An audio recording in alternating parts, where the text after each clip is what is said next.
Hey guys, Professor Bill, Comic Book University, and Pearl, issue number 2. Let's get into who made this book, then we'll get into the book itself. Alright, so Pearl, created by Brian Michael Bendis and Michael Gaydos. That's the writer and artist, also the same people on the Peabody Award-winning Jessica Jones. They make sure that we know that if you're reading the end of the book. Like, there's a lot of, by the way. So, letters, Joshua Reed. Design, Curtis King. And so on and so forth. Oh, there was a model for Pearl. I actually didn't catch that in the previous issue. Exotic Alec. Okay, cool. Very cool. Very cool. There's actually a whole bunch of stuff here, man. Wow. Pearl's drawings were by Jessica Schruffer. Hope I didn't ruin that. Anyway, there's a whole lot of good stuff here, so I'm digging that. All right, so this is a Jinx World imprint, and what do we have here? The first issue, I'm not going to go back and look at my own reviews or listen to my own reviews for every one of my things, but I really did think about actually looking at the review that I did, because I remember that I do know that I'm not a huge fan of the Jinx World brand right now. I feel like it's more just Brian Michael Bendis. He's doing his thing. He's trying to build up, a bunch more properties and whatnot. And for me, it's very hard to understand the idea of someone writing so much, so many different things.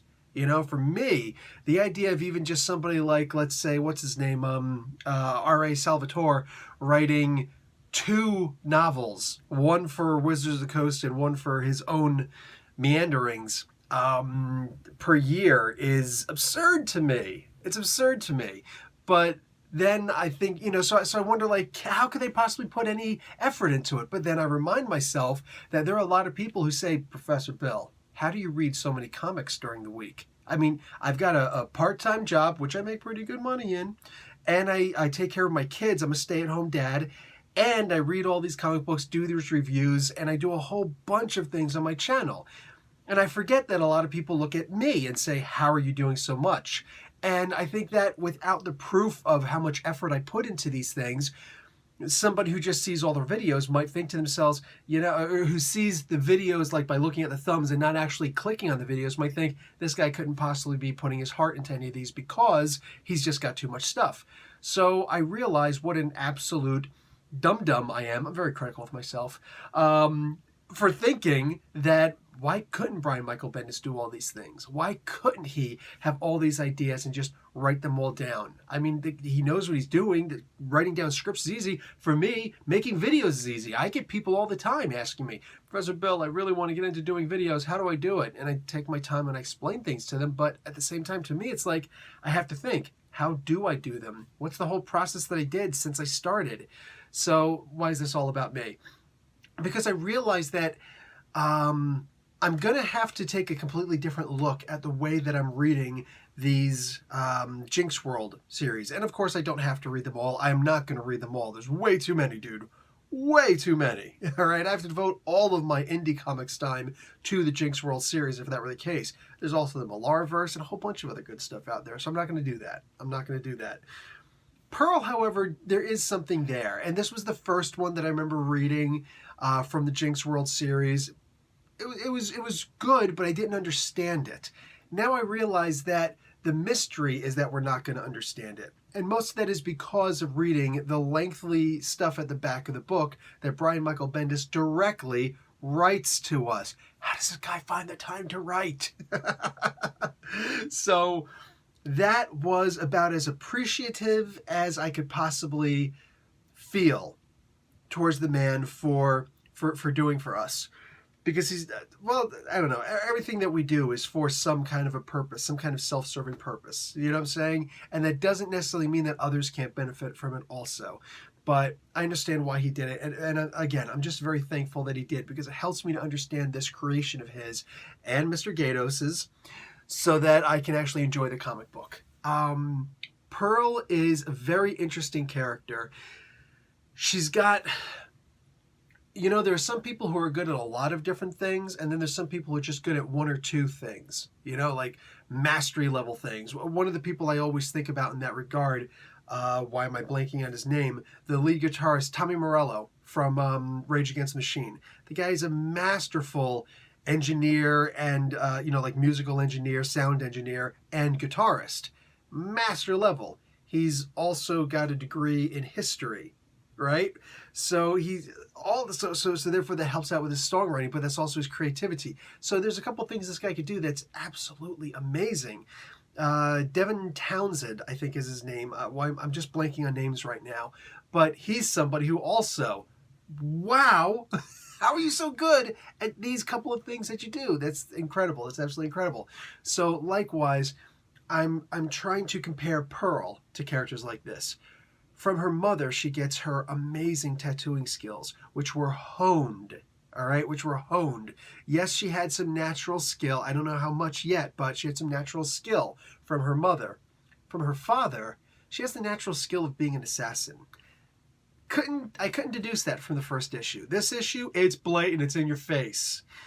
Also, something apparently happened to her mom when she was a kid, because Dad walking up on Pearl like that while she's asking about her mom and he won't say anything, he's just getting closer, can only mean one of two things. One, he's about to do some really nasty incestuous stuff to her, but that's not what I got out of it. That was only in the second reading of the book that I was just like, you know what that could also look like? But he's clearly trying to find the words to explain that his mom is dead. Or excuse me, her mom is dead. That Pearl's mom is dead, his wife. Holy crap. So we are slowly but surely unpackaging Pearl and finding out more about this character. She was given 4 names today because of not the fact that she killed someone, but how easily she killed the people, how well she killed the people, and how easily she got through it afterwards. How she didn't, start hyperventilating or anything. Man, it's a shame when you're good at something, There are people who are not as skilled as you, but who are richer than you, and they're more entrepreneuring than you. It's like the music industry. When you think about it, the musicians are the real artists. Clearly, they're called the artists.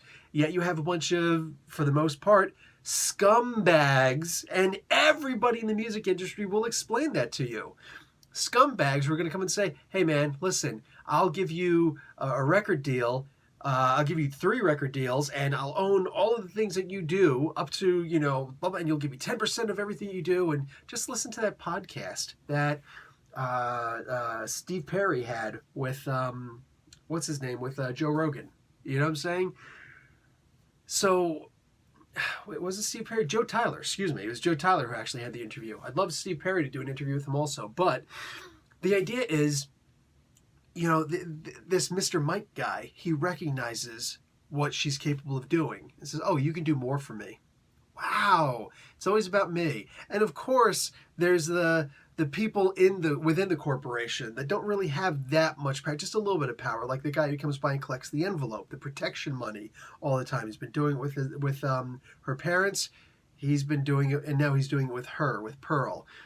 The idea of, all he's got to do is come up and collect the money. He doesn't have to talk. He doesn't have to do anything. Just shut your mouth, collect the money, move on. But no, he's got to make sure that everybody knows that he's got a certain level of power, right? So he's got to, talk down to her and make sure that she knows her place. Her place is being a part of this thing that she's a bigger part of. That's a bigger part of what she is, because that's how he feels comfortable in this big web. But remember, if you're not the spider, you're the food. The question is, when is the spider actually going to eat you? For now, you're cocooned and you're not going anywhere. It'd be nice if more dumb people could actually recognize that in life. But this guy who collects the envelopes, he's just one of those really stupid people who doesn't realize he's also food. Whenever Mr. Mike decides to take a snack and wants his particular flavor, bye-bye, sucker. So I'm sure that a lot of this comic book is going to be Pearl trying to find her way out of the web. This web that she was born into. The web that existed, that she was a part of before she was even conceived, as Mr. Envelope Picker-Upper explained so elegantly.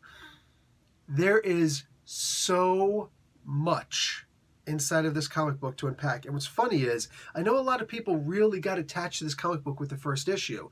Good on you, man. Good on you. I can't wait to hear what you say about this issue, because this was the issue that really grabbed me. The previous issue was like, I'll wait and see if there's more. This issue was the one where I'm like, okay, I got it. I'm hooked. I'm addicted. Just, inject the comic intravenously. I'm good. You know what I'm saying? Wow, there's a lot here, a whole lot here. And again, it helped that Brian Michael Bendis was actually able to write that letter, that very lengthy letter to us at the end, plus the thing from Sci-Fi Wire, Sci-Wire, whatever the heck they're called. This was really good. This was a fantastic comic book. And there's more. There's so much more that I'm not getting into, like Frank is in the comic book. Not interested. I'm not interested. Go read the comic book, all right? You'll find your interest, because all of it's really incredible. All of it. It's a really amazing story, and I can't wait to see how this character progresses. That's it. Professor Bill, Comic Book University. Class dismissed.